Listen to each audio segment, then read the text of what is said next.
Bab 2633. Bertemu tamu terhormat.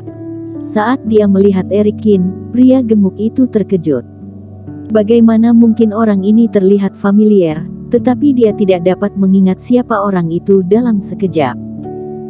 Dia seharusnya melihatnya baru-baru ini, dan bukan teman, tetapi itu pasti meninggalkan kesan yang mendalam padanya. Sialan, itu dia. Tiba-tiba kilatan cahaya Reiki melintas di kepalanya, dan setelah teringat, pria gemuk itu langsung terkejut. Bulu kuduknya merinding dan dia hampir melompat dari tanah. Apa-apaan? Dia akhirnya ingat, bukankah ini manusia dewa yang diinterupsi oleh dirinya sendiri dalam keadaan tanpa diri? Meskipun dia hanya melihat Erikin sekali, dan itu sekilas, kesan yang ditinggalkan oleh Erikin terlalu dalam, dan dia masih dapat mengingatnya selama lebih dari setengah bulan. Namun, kenapa orang ini juga datang ke sini, dan secara kebetulan, dia berada di lantai 3 paviliun Jubao, hampir berhadapan dengan dirinya sendiri. Jantung pria gemuk itu berdetak lebih cepat dan hatinya merasa bersalah. Meskipun takut pada waktu itu, dia memeriksa banyak data kuno dan menemukan bahwa orang yang dapat naik aura naga sejati dan mengungkapkan mata dewa belum tentu dipilih oleh pergerakan langit sebagai penguasa daratan. Ada banyak kemungkinan, seperti melatih sumber energi asal naga ke tingkat yang sangat tinggi, atau memahami teknik rahasia tertentu, kebetulan menelan darah naga asli dan berhasil melebur, Tetapi seorang kultivator pada tahap awal alam fase penilaian yang dapat memasuki keadaan tanpa diri, sudah pasti adalah jenius dan langka di dunia ini. Hasilnya, seorang jenius yang begitu piawai dalam pencerahan setengah kosong, masih merupakan tempat yang luas dan tak terbatas seperti lautan tak berujung. Dia sial sekali, bisa-bisanya mengganggu orang lain. Dikatakan bahwa seorang kultivator hanya dapat memasuki alam ini sekali dalam hidupnya. Semakin dia mengerti, semakin pria gendut itu merasa bersalah, sehingga dia tidak bisa tidak panik saat melihat Erikin. Tidak mungkin, ayahnya selalu mengajarinya untuk bersikap ramah dengan orang lain dan menghasilkan uang dengan harmonis, dan dia selalu melakukannya dengan cara ini. Pada akhirnya, dia pergi ke lautan tak berujung untuk bersantai, ingin menjadi nakal, kebetulan mengganggu Erikin dan itu sepenuhnya salahnya. Master Wang, aku tiba-tiba teringat masih ada sesuatu yang harus dilakukan. Aku akan berbicara tentang binatang sisik emas nanti.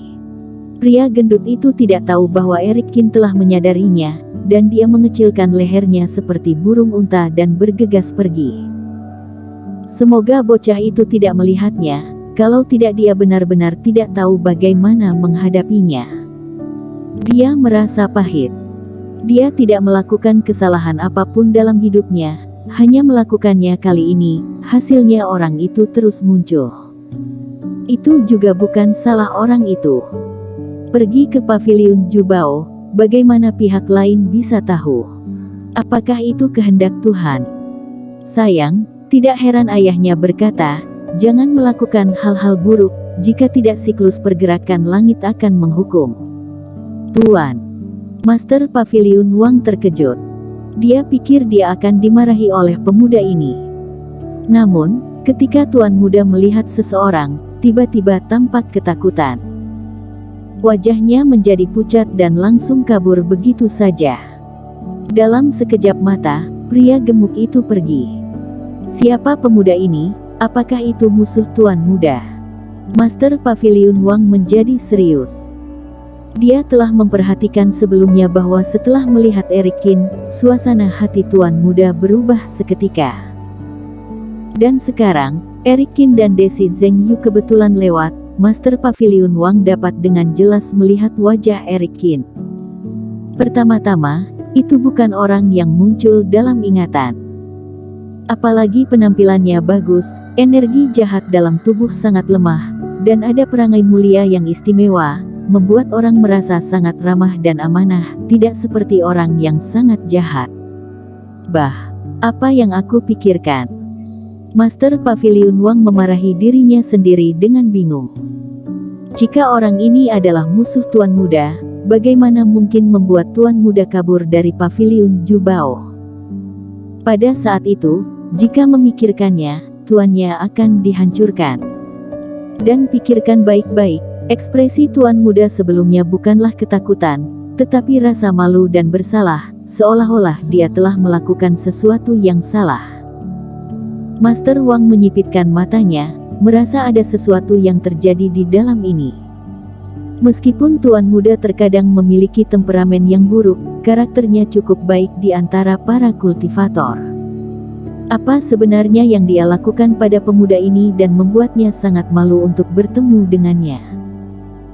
Tepat ketika Master Pavilion sedang memikirkannya, Eric Qin dan Desi Zeng telah tiba di sebuah ruangan yang tenang dan pribadi di lantai 3 dengan dekorasi yang sangat indah. Baru saja, wajah pria gemuk itu pucat dan dia tampak tergesa-gesa. Eric Qin juga mengawasinya, tetapi dia tidak menghentikannya untuk melarikan diri. Lagi pula, dia tidak menderita kerugian apapun, jadi tidak ada banyak kemarahan. Bahkan jika ingin membalas dendam, itu dilarang di kota kuno. Apa yang dapat dia lakukan jika menghentikan pria itu sendiri? Selain itu, pihak lain sangat bersalah, dan mengkonfirmasi pikirannya sendiri, seharusnya berpikir bahwa dia mengganggu keadaan tanpa dirinya. Iblis Fu mengingatkan dirinya sendiri. Eric Qin ingat penampilan orang ini. Jika dia bertemu di luar kota kuno di masa depan, jika tidak ada kerjaan, dia harus memberi pelajaran ketika menemukan kesempatan. Pulih dari pemikiran ini, Eric Qin mulai mengeluarkan segala macam barang untuk dijual kepada Desi Zeng di seberang meja. Meskipun sebelumnya formasi penghancur iblis didirikan di pulau terpencil, banyak berbagai item budidaya dikonsumsi, tapi dengan membunuh Demian Fan dan yang lainnya juga mendapatkan banyak barang bagus. Dan kali ini berbeda dari yang sebelumnya, beberapa orang yang terbunuh adalah ketua sekte dari aliansi darah, kepala sekte, dan panen dalam satu tas penyimpanan lebih besar dari sebelumnya. Banyak roh senjata atau pil mujarab, Eric Qin menyimpan cukup banyak sehingga ketika ada kesempatan untuk mendirikan formasi penghancur iblis, bahan-bahannya kurang banyak. Tetapi beberapa item sampingan lainnya benar-benar sebanyak lautan luas, dan tidak berguna bagi Eric Qin. Perlu diketahui, sejak Eric Qin keluar dari dunia pola dewa, dia belum pernah ke Pavilion Jubao sepanjang jalan. Pertama, bunuh ketua iblis, lalu bunuh Aquala Su dan yang lainnya di Gunung Yaoling di Pulau Selatan, lalu keluar dari sekte iblis dan aliansi darah. Eric Qin sakit kepala ketika melihat akumulasi begitu banyak hal. Di sisi lain, melihat Eric Qin terus-menerus mengeluarkan berbagai barang dari tas penyimpanan, Desi Zeng yang duduk di seberang juga ikut berdebar-debar, semakin terkejut dan bersemangat. Meskipun hal-hal yang dibawa Eric Qin relatif parsial, mereka berkualitas tinggi dan dalam jumlah besar. Di belakang, Desi Zeng tidak bisa duduk diam, karena banyak barang yang dikeluarkan Eric Qin tidak bisa menilai nilai spesifik dari perspektif pengurus Pavilion Jubao. Setelah menanyakan pendapat Eric Qin, Desi Zeng langsung memanggil dua tetua Pavilion Jubao berambut abu-abu. Alhasil, kedua orang itu juga kaget. Dia pikir Desi Zeng gila, benar-benar tidak perlu mengundang mereka berdua. Hasilnya begitu dilihat, gila. Aku juga tidak mengenal beberapa barang ini. Ini adalah rumput ajaib khusus yang dihasilkan di 100.000 gunung terdalam di wilayah timur hanya ada di daratan. Ini adalah tanda Buddhisme wilayah selatan yang dapat bertindak sebagai pengusiran setan. Batu mutiara dari wilayah utara kualitas tinggi. 3 pengurus tidak bisa tidak bertanya-tanya dan mereka bekerja sama untuk mengidentifikasi berbagai objek di depan mereka. Benar-benar bertemu tamu terhormat. Melihat Eric Qin, hati mereka berkedut keras. Bersambung.